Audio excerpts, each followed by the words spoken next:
Ego ഏറ്റവും കൂടുതലുള്ള IT job ഏതാണെന്ന് അറിയുമോ? അത് സൈബർ സെക്യൂരിറ്റിയാണ്. കാരണം നമ്മുടെ ഓപ്പോസിറ്റ് ഇരിക്കുന്ന ആൾ നമ്മളെ കഴിയുമ്പോഴുള്ള ബുദ്ധിമാനാണ്. ഒരു ചെസ് കളിക്കുന്നത് പോലെയാണ് നമ്മളിത് കളിക്കുന്നത്. കാരണം ഓപ്പോസിറ്റ് നിൽക്കുന്നവർ ആക്കറും നമ്മൾ എത്തിക്കൽ ആക്കറുമാണ്. ആക്കർ എന്ന് പറയുന്നത് എങ്ങനെയൊക്കെ ഇതിൻ്റെ ഉള്ളിലേക്ക് കടന്നു കയറാം എന്നാണ് അവർ ചിന്തിക്കുന്നത്.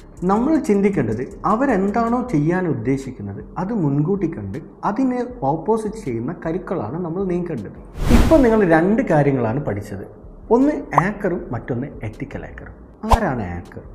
ആക്കർ എന്ന് പറയുന്നത് നമ്മുടെ ഡാറ്റ, അതേപോലെ തന്നെ നമ്മുടെ നെറ്റ്വർക്ക്, നമ്മുടെ സിസ്റ്റം ഇതിനെ ആക്ട് ചെയ്യാൻ വേണ്ടി നിൽക്കുന്ന വ്യക്തികളാണ്. എന്നാൽ എന്താണ് എത്തിക്കൽ ആക്കർ? എത്തിക്കൽ ആക്കർ എന്ന് പറഞ്ഞു കഴിഞ്ഞാൽ ഇവരിൽ നിന്നും നമ്മുടെ ഡാറ്റയെയും നമ്മുടെ സിസ്റ്റത്തെയും അതേപോലെ നമ്മുടെ നെറ്റ്വർക്കെയും സംരക്ഷിക്കുന്നവരാണ്. ഇനി നിങ്ങൾക്ക് എങ്ങനെ ആക്ട് ചെയ്യണമെന്ന് അറിയണോ? അതിനായിട്ട് നിങ്ങൾ പേജ് ഫോളോ ചെയ്ത് വെച്ചാൽ മതി. അടുത്ത സീരീസുമായിട്ട് നമ്മൾ വരുന്നതാണ്.